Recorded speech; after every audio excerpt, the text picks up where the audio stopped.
Hi everyone, I'm Robert's AI avatar, but he is the one behind all this. He's still reading and answering all your comments, so keep them coming. Okay, now the official introduction. Welcome to Robert's Guide to Classroom Debates. Today we are going to explore a blueprint for scaffolding critical thinking and oracy skills in your students.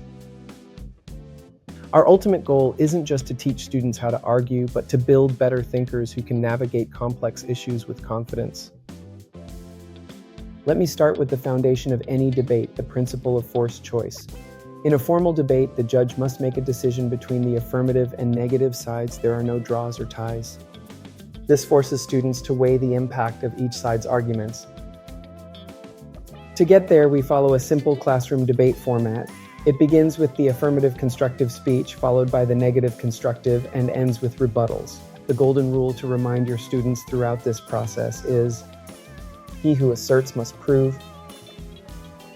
Before we even begin debating, we must establish culture, etiquette, and safety. We teach students to always attack the argument, never the person. The core pillars are respect, order meaning no interrupting, and integrity, which means we never fabricate evidence. Remember, the ultimate victory in a classroom debate is learning. So how do we build these skills? We use a 4-step blueprint: construction, deconstruction, refutation, and synthesis. Let's break these down. Step 1 is construction. A great way to help students generate ideas is the 4 corners strategy. You write a controversial statement on the board, have students move to a corner representing their stance. Strongly agree, somewhat agree, somewhat disagree, or strongly disagree, and give them 2 minutes to discuss their reasoning before sharing a quick summary. When it's time to formally structure those ideas, we use the AIRL formula. A is for argument, what is your claim? R is for reason, why is it true? E is for evidence, what is the proof? L is for link, why does this matter to the topic? Always remind students of this pro tip. A claim without a reason is just an opinion. A claim with evidence is a true argument. Step 2 is deconstruction, which involves active listening. We teach students the art of flowing because debate is about mapping arguments, not dictation. Students create a they said, we say chart to directly match their specific responses to their opponent's evidence. This helps them detect weaknesses like unwarranted claims, lack of evidence, contradictions, and dropped arguments that the opponent failed to address. Step 3 is refutation. To think of effective counterarguments, introduce the Dr. MO technique. Students can deny the claim, reverse the argument to show it actually helps their side, minimize the impact, or outweigh the opponent's point by proving their own point is more important. To deliver this, provide them with a 4-step rebuttal scaffold. They say, but I disagree because therefore. Note, you can also provide students with the top 20 sentence frames covering topics like school uniforms, homework, and social media to help them practice these steps. The final step is synthesis. To help students manage the clock and their mental energy, teach them to use blocks, brainstorming the most likely arguments their opponent will make, and pre-writing 3 5-sentence responses before the debate even begins. Under pressure, they should use shorthand for note-taking and crystallization to filter all the arguments down to 2 or 3 key voting issues to present to the judge. Of course, delivery matters. Remind debaters to maintain eye contact with the judge, not their opponent.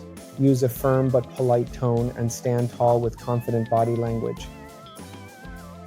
And remember, we must establish culture, etiquette, and safety. We teach students to always attack the argument, never the person. The core pillars we mentioned earlier are respect, order, meaning no interrupting, and integrity, which means we never fabricate evidence. Remember, the ultimate victory in a classroom debate is learning. Now, pause the video and take some time to read and analyze the examples and sentence frames given. I'm sharing 5 different topics for teenagers and for adult learners. The first one is school uniforms. The second one is homework. The third one is mobile phones in class. Next, we have social media. And now we have school starting time. And now we have some topics for adult learners. The first one is working from home. The next one is public transport. Now we move on to AI at work. Next is having a healthy lifestyle. And the last one is tourism. Remember that I've put together these models and sentence frames to help you with examples and get you started with your own ideas. To summarize our debaters toolkit, use Ariel for construction, flow the round to practice active listening, use a Dr. MO for refutation, prepare blocks for speed, and focus on voting issues to close. Thank you for joining me on this journey to build confident critical thinkers. Let's continue learning together. Feel free to subscribe for more strategies. Thank you for joining me on this journey to build confident critical thinkers. Let's continue learning together. Feel free to subscribe for more strategies. And remember, learning is fun and you don't have to do it alone. So let's learn together with Robert.